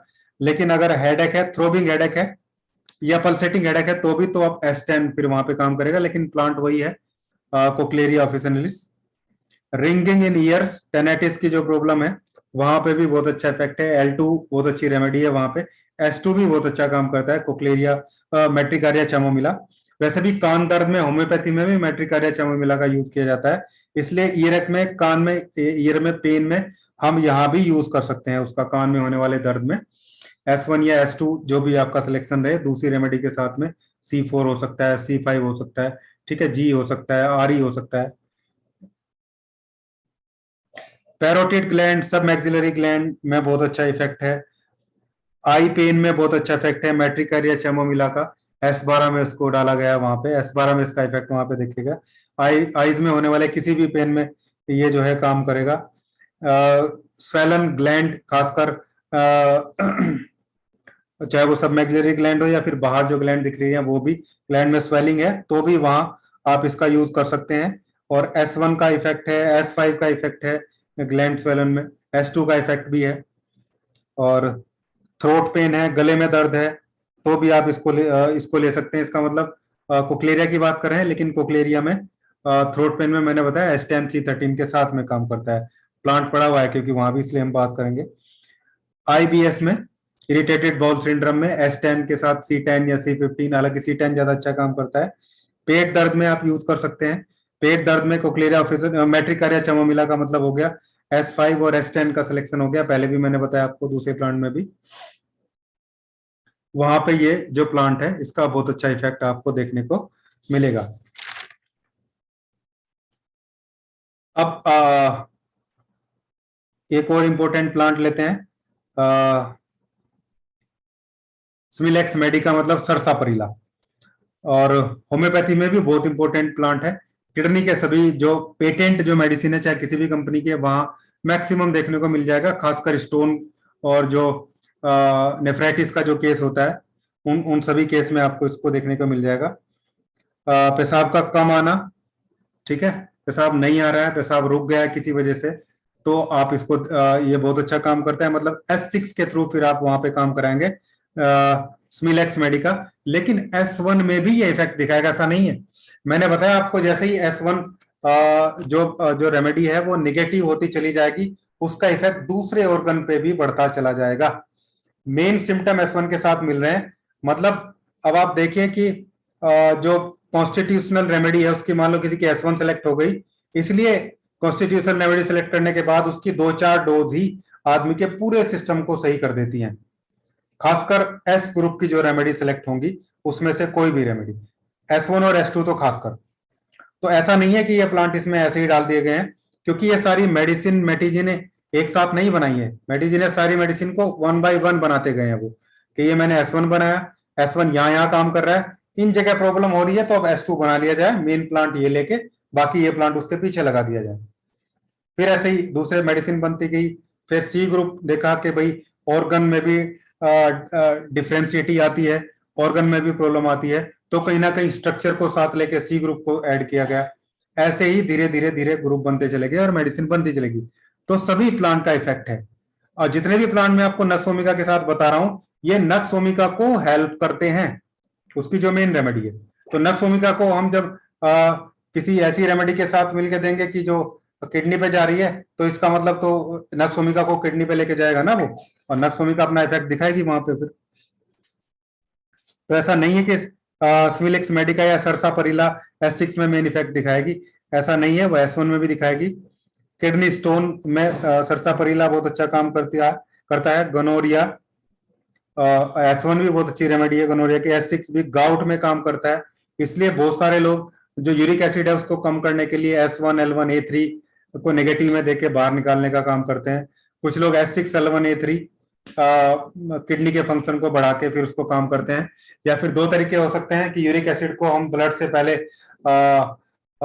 डाइल्यूट करके वहां से उसको निकाले, कंपोजिशन से अलग कर लें, फिर किडनी के फंक्शन को बढ़ा के किडनी के थ्रू हम उसको बाहर निकाल लें, कहीं वो डिपॉजिट ना हो जाए किडनी में जाके। डिपॉजिट होएगा तो फिर वो पथरी बनाने का काम करेगा। तो इसलिए किडनी का फंक्शन भी डिटॉक्सिफिकेशन में बहुत जरूरी हो जाता है। कोई भी वेस्टेज पदार्थ जब आप बाहर निकाल रहे हैं या उसको अलग कर रहे हैं उस पर्टिकुलर ब्लड से या लिम्फ में जहां भी वो डिपॉजिट हो रहा है, तो उसको बाहर निकालना भी तो जरूरी है ना, कहीं वो दूसरी का डिपॉजिट ना हो जाए। तो दूसरी का डिपॉजिट होगा तो मैक्सिमम किडनी में जाके डिपॉजिट होते हैं, फिर वहां पे अलग अलग टाइप की किडनी स्टोन आपको देखने को मिलते हैं अलग अलग जगह। कुछ सब्सटेंस जो है यूरिनरी ब्लेडर में इकट्ठे हो जाते हैं, तो वहां भी स्टोन कई बार देखने को मिलते हैं। तो इसलिए किडनी का इफेक्ट भी बहुत इंपॉर्टेंट वहां पे हो जाता है। Pain above right temporal region पे अगर पेन हो रहा है तो भी इस मेडिसिन का बहुत अच्छा यूज है। और हेडेक में S1 और S10 दोनों ही बहुत अच्छा काम करते हैं, हालांकि S2 भी करता है। अगर आपको लगता है कि केवल राइट साइड में हेडेक हो रहा है, केवल राइट साइड का माइग्रेन है, तो आप खाना खाने के पहले S2 दीजिए दूसरी हेल्पिंग रेमेडी के साथ में, और खाना खाने के बाद S10 दीजिए C1 के साथ में, तो उसका जो हेडेक है वो सही होना शुरू हो जाएगा, खासकर राइट साइडेड जो माइग्रेन है। हालांकि S1 दोनों साइड के माइग्रेन पे काम करता है, S10 भी दोनों साइड के माइग्रेन पे काम करता है, लेकिन फिर भी राइट साइडेड है तो वहां पे S2 ही काम करता है। लेकिन क्योंकि केवल एक प्लांट ही इफेक्ट नहीं दिखा रहा है, बाकी सारे प्लांट भी मेन प्लांट की हेल्प कर रहे हैं और धीरे धीरे वहां पे न्यूट्रिशन प्रोवाइड करने का काम कर रहे हैं, या नर्वाइन स्टिमुलेशन के थ्रू वहां पे नर्वस सिस्टम की जो डिफिकल्टीज है उसको सही करने का काम कर रहे हैं। तो कोलिक पेन में भी काम करता है S1 में जब आ जाता है। लेकिन अगर वो किडनी से जुड़ा कोलिक है, किडनी कोलिक जिसको बोलते हैं, किडनी स्टोन की वजह से हो रहा है, तो बहुत अच्छा काम करता है। डिस्टेंडेड ब्लेडर हो गया आपका, यूरिनरी ब्लेडर, तो वहां पे बहुत अच्छा काम करता है। और ज्यादा यूरिन आ रहा है तो भी आप इसको नेगेटिव में करके, मतलब S6 को नेगेटिव में करके देंगे, तो वहां भी उस बार बार यूरिन आने में, चाहे वो फिर डायबिटीज की वजह से ही क्यों ना आ रहा हो, इसलिए S6 C6 L1 Y या B सिलेक्शन करने के बाद जब हम देते हैं तो ये खुद भी डायबिटीज की बहुत अच्छी रेमेडी जो है वो हो जाती है, खासकर जिन लोगों को डायसूरिया वाली सिचुएशन भी हो रखी है तो।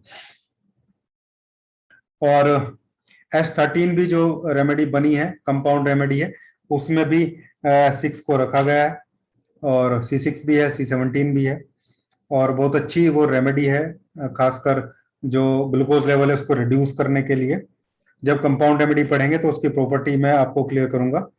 पैरालिसिस की बहुत अच्छी रेमेडी है S1 में मैक्सिमम, जो वही मैंने आपको बताया जो नया पैरालिसिस है उसमें बहुत अच्छा काम करती है, सिमिलिक्स मेडिका सरसापरिला। और S5 भी करता है, लेकिन स्टार्टिंग में जो है वो S1 ही काम करेगा, फिर जब मसल को स्ट्रेंथ देने की बात आएगी तो फिर S5 का यूज करेंगे हम। और स्किन में भी इफेक्ट है, और स्कैंटी मेंसुरेशन में भी S1 का जो है वो बहुत अच्छा इफेक्ट देखा गया, खासकर सिमिलिक्स मेडिका की वजह से। क्रैक्ड स्क्रीन है, जो एडिया फट जाती है या फिर हाथ पैर फट जाते हैं वहां पे, लेकिन S3 में वो फिर और S5 में, हालांकि जो क्रैकिंग होती है स्किन की वो डीप लेयर से होती है, इसलिए S3 वहां पे ज्यादा अच्छा काम करती है, लेकिन S5 भी वहां पे काम कर देती है। सिमिलिक्स मेडिका की मैं बात बता रहा हूँ। रिमेटिज्म में आप इसको दे सकते हैं, गाउट में इसको दिया जा सकता है। S5 और S6 दोनों रेमेडी बहुत अच्छा इफेक्ट वहां पे दिखाएंगी, S1 भी S2 भी, लेकिन सिलेक्शन तो हम सिम्टम सेलेक्ट करने के बाद ही करेंगे, या फिर कोई फॉर्मुलेशन जब बनाएंगे तो फॉर्मुलेशन से भी चीजें आ जाएंगी।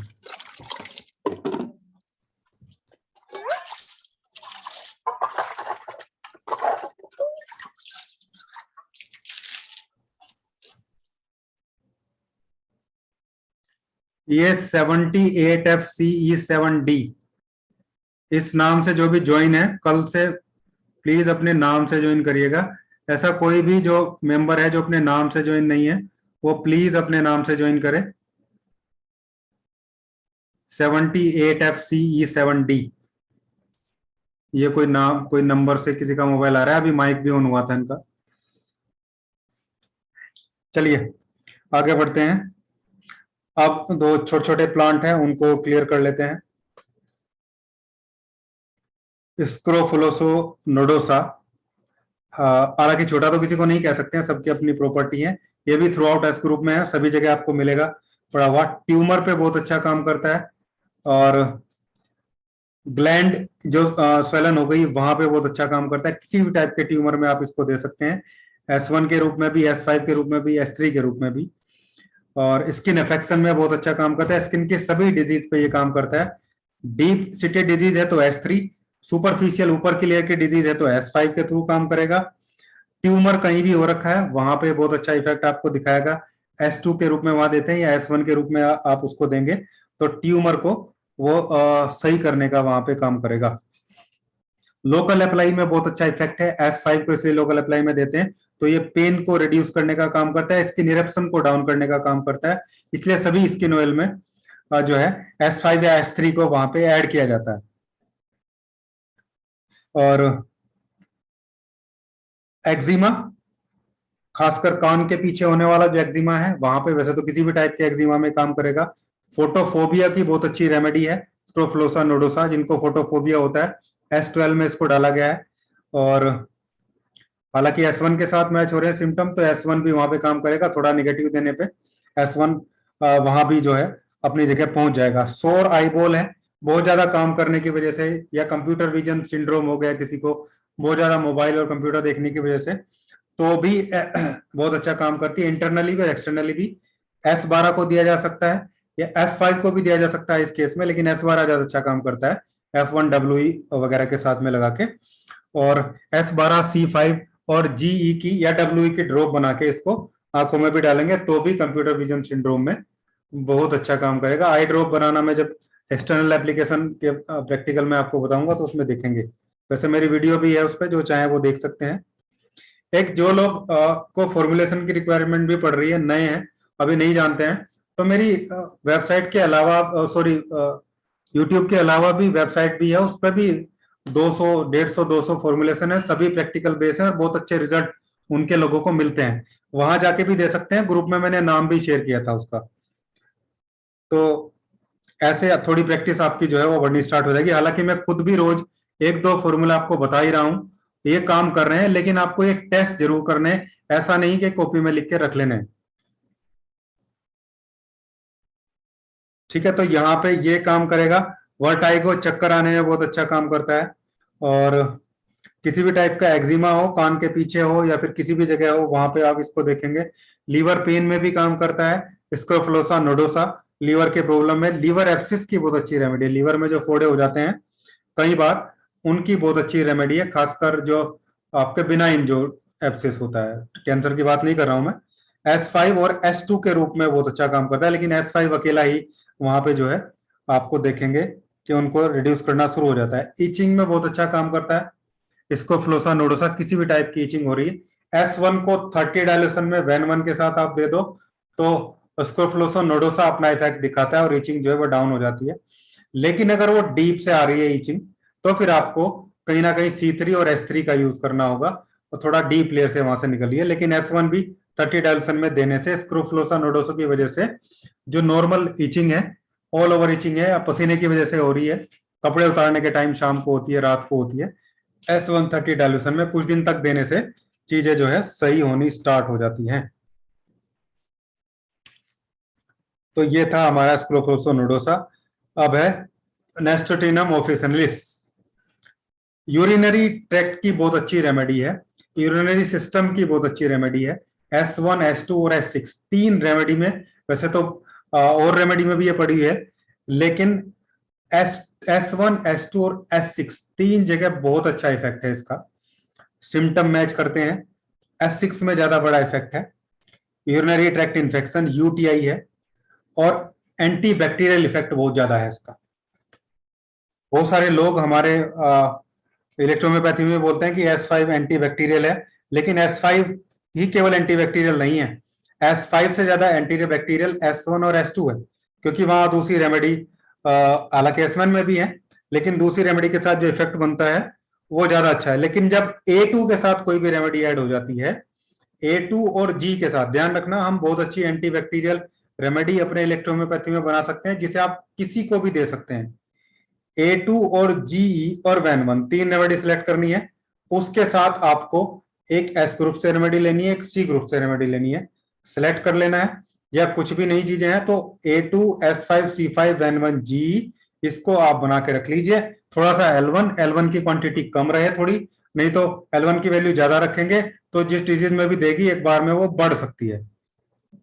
तो L1 की क्वांटिटी कम रखेंगे। मान लो बाकी सबको आपने 20% रखा है तो L1 को 5% ही रखना है वहां पे। ये पूरा कॉम्बिनेशन आप बना लेंगे और इसको किसी को भी आप D6 में देंगे तो एंटीबैक्टीरियल काम करेगा। इसके पिल्स भी बना के रख सकते हैं आप। पिल्स को प्रिजर्व कैसे रखना है ये प्रैक्टिकल में आपको बताऊंगा। जिस दिन कोई छोटी रेमेडी होगी S ग्रुप की, जल्दी खत्म हो जाएगी, तो उस दिन मैं आपको पिल्स को प्रिजर्व कैसे करते हैं, 2-3 दिन में प्रिपेयर्ड होते हैं वो इलेक्ट्रोहोम्योपैथी पिल्स जिन्हें हम बोलते हैं। सेम डाइल्यूशन रहता है उसमें, डाइल्यूशन चेंज नहीं होता है, ठीक है, मतलब डाइल्यूट नहीं होती है। इतनी मेडिसिन हम उसमें डाल देते हैं 2-3 दिन में कि वो लगभग सेम इफेक्ट पे काम करती है, तो वो उसको हम देखेंगे। हेयर ग्रो कराने में बहुत अच्छा इफेक्ट करता है नेस्टोडिनम ऑफिसिनलिस। S5 और C4 भी बहुत अच्छे हेयर ग्रोवर हैं। RE स्लास एक्सटर्नली दे सकते हैं, इंटरनली तो फिर दूसरी प्रॉब्लम में, दूसरी कंडीशन में स्लास आ जाएगा। और तंबाकू छुड़ाने में बहुत अच्छा काम करती है। S1 का इफेक्ट है ये नेस्टोडिनम ऑफिसिनलिस का, S5 का भी है, लेकिन तंबाकू में जो है वो S1 बहुत अच्छा काम करती है। वही नेगेटिव 10th डाइल्यूशन के आसपास हम देंगे तो किसी भी टाइप के नशे को छुड़ाने में S1 बहुत अच्छा काम करती है। इंजरी हीलिंग में बहुत हेल्पफुल है नेस्टोडिनम ऑफिसिनलिस। और वही S1 को खाना खाने से पहले देंगे तो इंजरी भी हील हो जाएगी, चाहे वो चोट किसी को ओपन इंजरी थी या फिर क्लोज इंजरी थी, गुम चोट जिसे बोलते हैं हम, जो बाहर से नहीं दिखती है, उस कंडीशन में भी आप जो है अगर S1 L1 A3 लेंगे, L2 लेंगे तो वो और भी अच्छा काम करेगा। खाना खाने के पहले दे सकते हैं S5 वगैरह के साथ में। तो ये रेमेडी हो गई हमारी। अब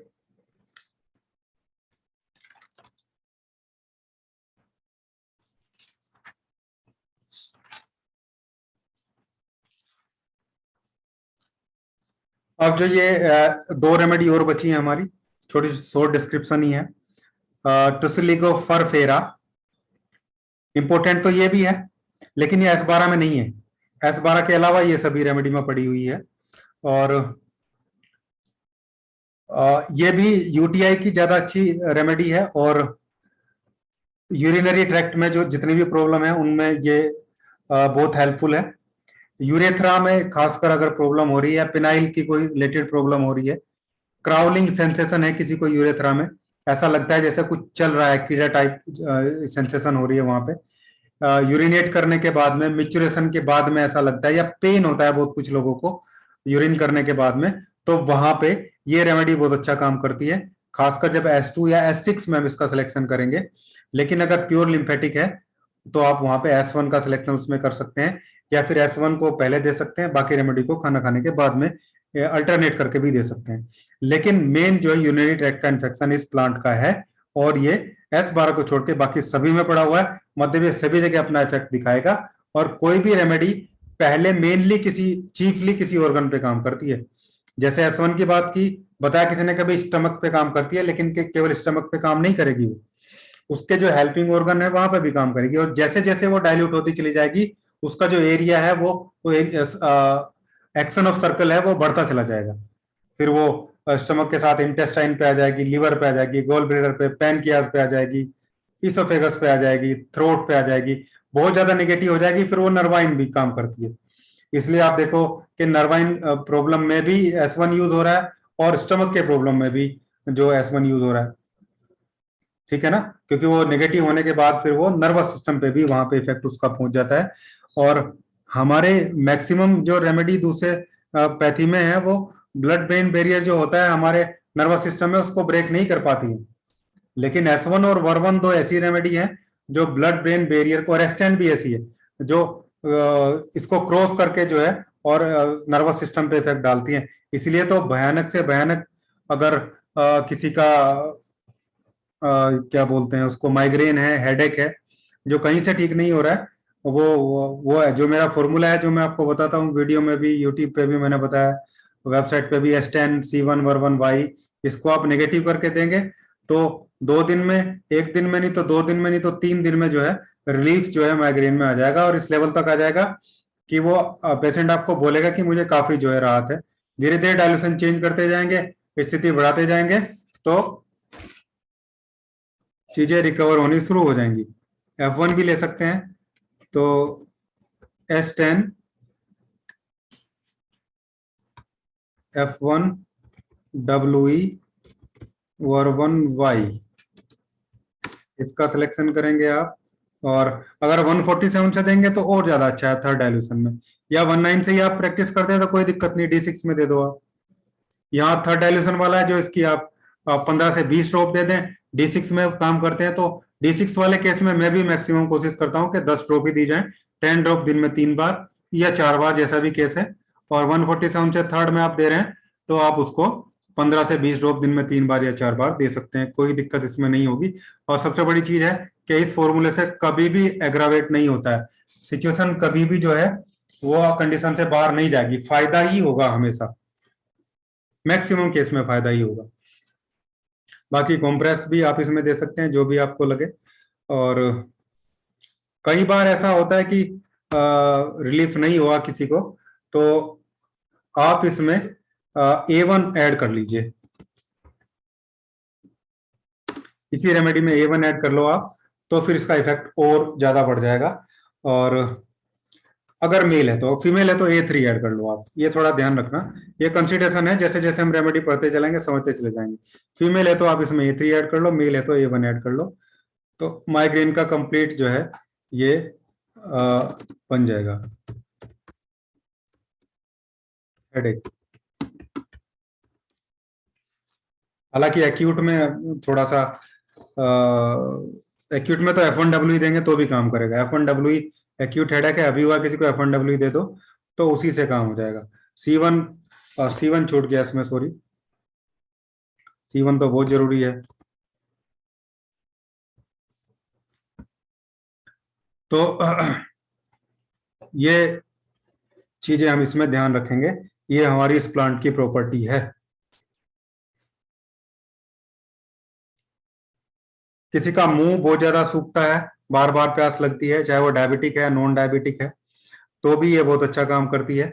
और S1, S5 और S6, डायबिटिक है तो S6, नहीं तो S1 आप देंगे तो ये चीज कम हो जाएगी।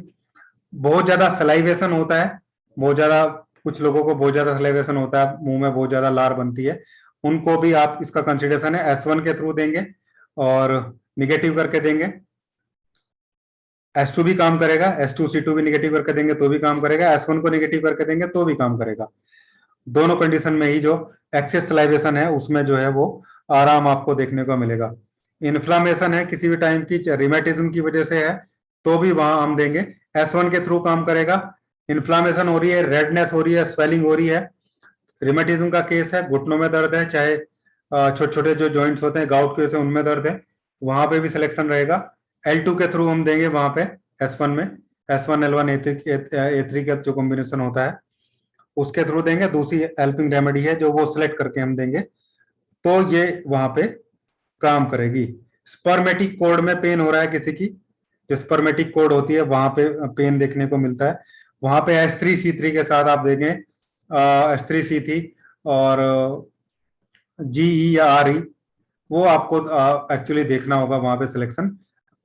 अभी बहुत सारी चीजें क्लियर नहीं हो सकती हैं, लेकिन रेमेडी जैसे जैसे आप पढ़ेंगे वहां पे कंसिडरेशन आती चलेगी कि हमने ये क्यों लिया है। लेकिन फिलहाल S1 की बात कर रहे हैं तो आपको ये क्लियर होता चलेगा कि हमने कहीं S1 क्यों लिया, S2 क्यों लिया। इन प्लांट से ही सब क्लियर होगा, इनको पढ़ने के बाद ही। जो मैं बता रहा हूं इसको आपने अभी सुना, एक बार कल सुनेंगे तो और ज्यादा अच्छी तरीके से क्लियर हो जाएगा। तो अब इसके बाद अब नेक्स्ट जो प्लांट है, लास्ट प्लांट होगा हमारा वेरोनिका ऑफिसिनालिस, और ये भी इंपॉर्टेंट प्लांट है, डायूरेटिक है, इसलिए S6 और S1 में बहुत यूज होता है इसका। जितने भी डायूरेटिक होते हैं वो ब्लड प्रेशर भी डाउन करते हैं और वो एसिडिटी को भी कम करते हैं।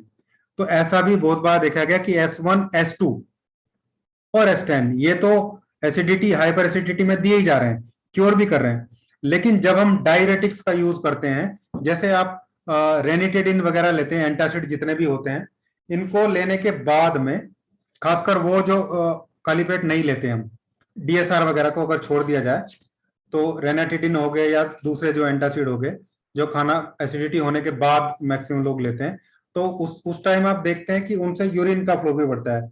मैक्सिमम केस में अगर पेट में पानी है, एसिड बहुत ज्यादा है, पानी इकट्ठा हो रहा है, तो वो यूरिन के रास्ते उसको निकाल देते हैं, किडनी के रास्ते बाहर हो जाता है। तो अगर हम जो भी कॉम्बिनेशन, एसिडिटी का कॉम्बिनेशन मैं बताऊंगा आपको, अभी एक आध दिन में बताने वाला हूँ, और पिल्स कैसे बनेगी वो बताऊंगा। बल्कि मैं कोशिश कर रहा हूँ कि मुझे भी प्रिपेयर करना है, जो डब्बा जो बॉक्स में बना के रखता हूँ एसिडिटी पिल्स का, वो मुझे दोबारा बनाना है, फिनिश होने वाला है, तो मैं आपको उसको लाइव ही दिखाऊंगा कि कैसे उसको RS बेस से हम पिल्स को प्रिजर्व करेंगे उसमें। तो उसमें अगर S6 को रखा जाए, ये कुछ जगह मैंने ट्राई किया है, हालांकि कॉम्बिनेशन में नहीं, अलग से ट्राई किया है, एसिड कॉम्बिनेशन और S6 को न्यूट्रल में या पॉजिटिव में किडनी का फंक्शन थोड़ा बढ़ा के यूरिन आउट कर दिया जाए, तो उस केस में एसिडिटी को बहुत ज्यादा राहत देखने को मिलती है, आधे एक घंटे में बहुत ज्यादा जलन, क्योंकि पेट से जो लिक्विड है, जो जलन वाला लिक्विड है, वो कई बार जल्दी से पेशाब के रास्ते निकल जाता है।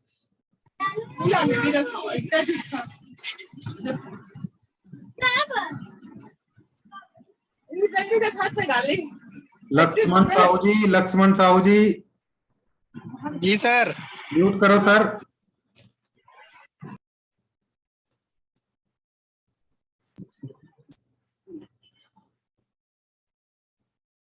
तो डायरेटिक है, वेरोनिका ऑफिसिनालिस, सभी जगह पड़ा हुआ है, एंटी इंफ्लेमेटरी प्रॉपर्टी है, इसकी इन्फ्लामेशन को कम करता है।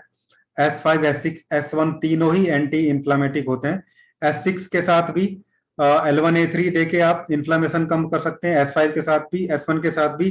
एक USP है मेरी, आप लोगों को मैं क्लियर कर रहा हूं, और बहुत ज्यादा मैं यूज करता हूं, कई सालों से यूज करता हूं, और भी बहुत सारे लोग मैंने देखा है जो कॉम्बिनेशन बना रहे हैं, बता भी रहे हैं सीनियर लोग, वो भी उनके कॉम्बिनेशन में भी है कि स्क्रोफोलोसो की जो स्टार्टिंग की रेमेडी है, खासकर S1, वैसे तो सभी, लेकिन खासकर S1, S2, S5, S6 और S10, इन सभी के साथ अगर L1 और A3 को ऐड कर दिया जाए, इनसे थोड़ी कम मात्रा में, मतलब मेन रेमेडी ज्यादा, S1, A3 दूसरे नंबर पे और L1 तीसरे नंबर पे, ठीक है, क्वांटिटी के अकॉर्डिंग, और फिर इनके साथ आप ऑर्गन की रेमेडी या जो प्रॉब्लम हो रही है वो रेमेडी ऐड करके देते जाएं इन कॉम्बिनेशन के साथ में, तो नए लोगों की प्रैक्टिस भी बहुत अच्छी हो सकती है और सिलेक्शन में बहुत ज्यादा हेल्प मिलेगी। यही वो 3-4 कॉम्बिनेशन है जो मैं आपको बताऊंगा, जो आप नॉर्मली प्रिपेयर करके रखेंगे अपने पास, जैसे S1, L1, A3, S2, S2, L1, A3, S5, L1, A3। अब कहीं भी आपके पास S5, L1, A3 बना हुआ रखा है ऑलरेडी, D3 बेस, अब आपको किसी भी पेशेंट को लिवर की प्रॉब्लम है, उसको रेमेडी देनी, तो S5, L1, A3 केवल लीवर में यूज नहीं कर सकते, आप रूमेटिज्म में भी यूज कर सकते हैं। मैं बताता हूं आपको, A2 ऐड करना है उसमें, C4 ऐड करना है, देखो बन गया वही कॉम्बिनेशन S5, L1, A3, और चाहे तो W ऐड कर लीजिए, RE ऐड कर लीजिए, जो इलेक्ट्रिसिटी आपको लगे, W कर लो, RE कर लो, या ROW दोनों भी हो सकते हैं, या W ऐड कर लो, G ऐड कर लो, जो बहुत ज्यादा डिस्ट्रक्शन है चीजों में, बहुत ज्यादा ऑर्गन में डिस्ट्रक्टिव चेंजेस आ गए तो G यूज कर सकते हैं। लीवर की प्रॉब्लम है तो S5, L1, A3 बना रखा है, उसमें आपको W ऐड कर लेना है बस। C10 ऐड कर लो, C10 में भी चेलिडोनियम होता है, वो भी काम करता है बहुत अच्छा लीवर पे। तो ये सब साथ के साथ बनी चीजें हैं, और ये कॉम्बिनेशन बहुत अच्छा काम करते हैं, खासकर L1, A3 किसी के भी साथ आ जाता है। L2 इसीलिए नहीं बना था केवल कि केवल L2 ही बनना था, L2 का बहुत बहुत सफल रेमेडी है, L2 बहुत सक्सेसफुल रेमेडी है, लेकिन और भी एक्सपेरिमेंट होने की जरूरत है। अगर आप ये करेंगे तो आपको जो सक्सेस रेट है वो बढ़ता उसमें चला जाएगा। नर्वस सिस्टम पे भी काम करती है, खासकर जब एग्जॉस्टेड हो जाता है कोई, बहुत थकान हो जाने की वजह से डिप्रेशन में काम करती है। मेंटल थकान बहुत ज्यादा हो जाती है, मेंटली बहुत प्रॉब्लम हो रही है वहां पे, और L2 ही S1 के थ्रू ही वहां पे ये काम करती है। वेर्निका ऑफिशियलिस का जो है S6 और S1 में ही ज्यादा इफेक्ट है तो सभी में, लेकिन जो चीफली नेक्सोमिका की हेल्प कर रहे हैं। ठीक है, S10 में जो है चिलिडोनियम भी है शायद, उसमें भी काम करता है। S5 में बर्बेरिस वल्गेरिस है, S6 में सोलिडेगो है, उसके साथ में हेल्पिंग रेमेडी में काम करता है। तो सारे के सारे प्लांट ये हमने पढ़ लिए हैं S1 के। अब S1 के सारे प्लांट की एक पिक्चर हम कल क्लियर करेंगे, S1 कल फिनिश हो जाएगा। S2 का एक प्लांट है जो हमें पढ़ना है, मेन प्लांट है लाइकोपोडियम, वो कल पढ़ेंगे, वो भी कल पूरा हो जाएगा। तो मेन अब हमने 9 प्लांट पढ़ लिए हैं, अब थोड़ा इजी रहेगा। एक प्लांट पढ़ा रेमेडी खत्म, एक प्लांट पढ़ा रेमेडी खत्म, उसकी पिक्चर रोज सामने आ जाएगी। तो S1 की जो कंप्लीट पिक्चर है वो कल क्लियर हो जाएगी, आप देखेंगे 15-20 मिनट में स्टार्टिंग के S1 की जो सारी पिक्चर है, सबका जो निचोड़ है वो निकल के आ जाएगा। अभी ये प्लांट का जो कैरेक्टरिस्टिक्स था वो मैंने बताया, साथ साथ मैंने ये भी ऐड करते चला है, जो पहली बार इतने दिन से मैं लेक्चर, मैं भी बहुत सारे लेक्चर अटेंड कर चुका हूँ, बहुत सारा टाइम, बहुत सारा पैसा, बहुत सारी बुक्स भी मैंने पढ़ी हैं, उन सबका निचोड़ मैं आपको लोगों को निकाल के दे रहा हूँ, वो भी प्रैक्टिकली प्रूव करने के बाद में। वाघ भट्ट जी को मैं फॉलो करता हूँ। वाघ भट्ट जी थे जो कहीं से ज्ञान लेते थे, चाहे चरक से, चाहे निघंटू से, या कहीं से भी, और फिर वो उसको प्रैक्टिकल करके देखते थे। हजारों चेले थे उनके, हजारों शिष्य थे जिनके थ्रू उन पे उन्होंने प्रैक्टिकल किए। उनके बहुत सारे कंपेनियन थे जिनके साथ वो काम करते थे, उन पे ट्रीटमेंट किए और फिर उसको डॉक्यूमेंट किया। एक एक चीज पे हजारों हजारों सैकड़ों सैकड़ों चीजें करके उन्होंने चीजें की। तो इधर उधर से चीजें सीखी है बहुत सारी, फिर वो सब प्रैक्टिकल किया है। तो पिछले सालों का, इतने सालों का जो निचोड़ है वो सब मैं आपको निकाल के इसमें दे रहा है। तो मैंने केवल ये नहीं बताया कि भाई ये प्लांट है, इसकी ये प्रॉपर्टी है, तो कहीं से भी पढ़ने को मिल जाएगी, लेकिन हमारा प्लांट किस रेमेडी में यूज हुआ है, उस रेमेडी में उसकी क्या प्रॉपर्टी है, और दूसरी रेमेडी में क्या प्रॉपर्टी है, या किस रेमेडी में वो ज्यादा एक्टिव रहेगा, वो चीजें भी हमें जाननी जरूरी है, स्पेसिमेन प्लांट के अलावा जो उसका मेन प्लांट है। तो ये था। अब काफी लंबा लेक्चर हो गया, 1-1.5 घंटा हो गया, 1.5 घंटा हो गया हमें लगभग। अब एंड करते हैं। अभी आपको कुछ पूछना है किसी को तो पूछ सकते हैं 5 मिनट में। Hello sir. कैसी लगे आपको ये प्लांटेशन? हाँ सर, समझ गए ना सर। ये S1 प्लांट में नक्स भूमिका जो है ये मेन प्लांट है, ठीक है। बाकी के जो 9 है वो उसमें ऐड है सर। हाँ, बाकी के 9 प्लांट ऐड होके S1 बना है। हाँ बिल्कुल ऐसा ही है। अच्छा सर, ये जब ये प्लांट की जब बताए थे तो इसमें हिंदी में डेफिनेशन थोड़ी लाइटली बता दें, हम सिर्फ राइट कर लेते थे सर। आप इससे नहीं बताए तो लैपटॉप पे चलता है, सिर्फ अगर तो देखो, आपको रिकॉर्डिंग मिलेगी, आप दोबारा सुनिए। पूरे 24 घंटे आपके पास हैं, दिन में भी आपको 10 घंटे मिलते हैं। आप यूट्यूब पे जाके, यूट्यूब पे मैं शेयर करूंगा, आप उसकी स्पीड कम करके सुनिए, ठीक है ना। स्पीड कम हो जाती है वहां से, आप 50% या 75% स्पीड पे करके सुनिए और उसको डॉक्यूमेंट करते जाइए। कोई इंग्लिश का सुनिए, कोई इंग्लिश का वर्ड है, आप उसको इंग्लिश में लिखिए, गूगल पे सर्च कीजिए उसका क्या मतलब है। अगर आप बिल्कुल अपने रीजनल लैंग्वेज में या बिल्कुल इंग्लिश से परहेज करेंगे तो फिर मेडिकल लाइन में काम करना मुश्किल हो जाएगा। सब लोगों को ही मैं बोल रहा हूँ। जी सर।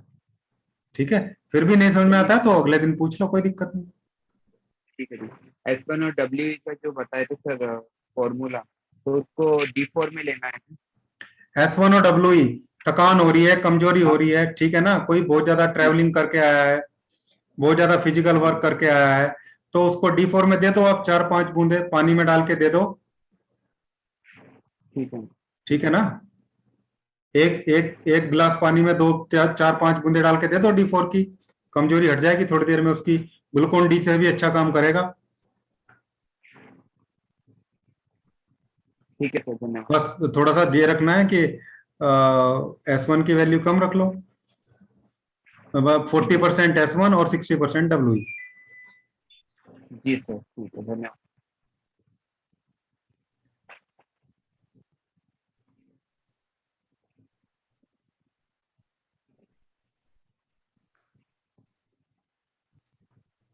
तो समझ में आया प्लांटेशन। अभिजीत सर, अभिजीत मित्रा।